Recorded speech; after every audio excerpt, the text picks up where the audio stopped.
It's raining, it's pouring, the Astros and Mets aren't playing. A big change for Joe Mauer. Hello everybody, I'm Lucas Frankel reporting from McKechnie Field in Bradenton, Florida.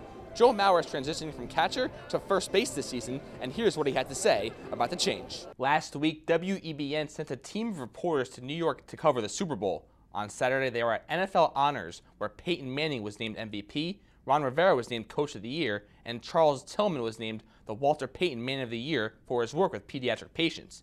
But before the show, our reporters talked to a number of players, both former and current, about Sunday's Super Bowl. We asked them their thoughts on New York as the host city and, of course, on the game itself. Take a look.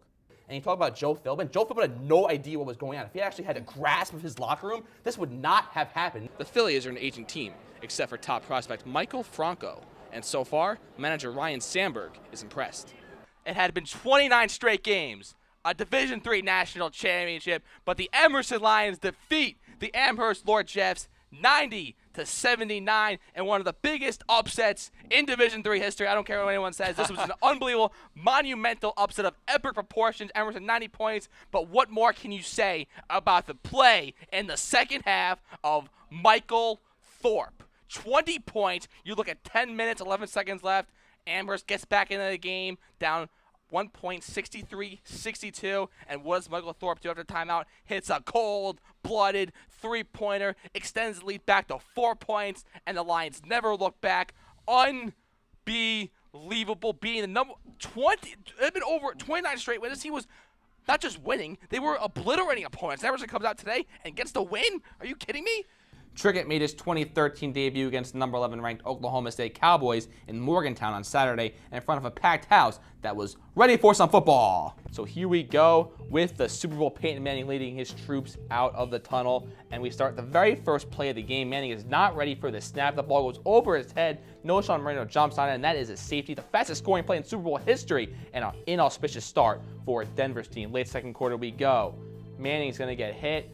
The ball is tipped in the air, intercepted by Malcolm Smith, and there he goes, 69 yards, 22-0 Seattle at the half. Who would have thunk it? Broncos hoping the second half is nothing like the first half, so they try to kick the ball away from Percy Harvin, and how does this work out for them? He still gets the ball on a hop, takes it back, and he is gone as well. 87 yards untouched to the house.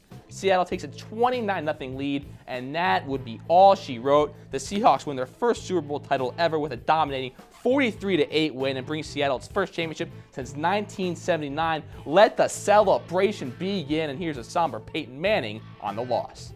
Safe or out? In previous years, whatever call the umpire made stood, but beginning in 2014, these plays will now be reviewable thanks to expanded instant replay. The umpires, this is new to them as well. So I think that, collectively, we're all trying to, work our way through this and understand, all the ins and outs of it. And I think it's going to be good for baseball. Are there some kinks that are going to have to be worked out? Sure, just like anything else, but I think it's going to be good for baseball. People in the sport believe expanded instant replay is good, but something that will continuously evolve in the future.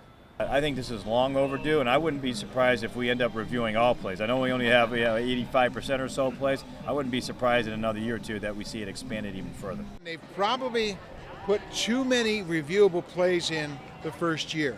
They might have been better served by having just a few replays, bring them in the first year, and add them as you see that it's been well accepted. Major League Baseball is yet to comment on how long the current replay system will stay in effect. But one manager believes that most of the challenges will happen at a particular base. I think we're going to see probably 70-75% of challenges at second base. And when it was presented to us, you look at the calls that either were miscalled, all the miscalls, they happen around second base. There's just so much more activity around second base than there is any other base. As the 2014 season begins, it truly is a brand new ball game. I'm Lucas Frankel. Have a good night, everybody.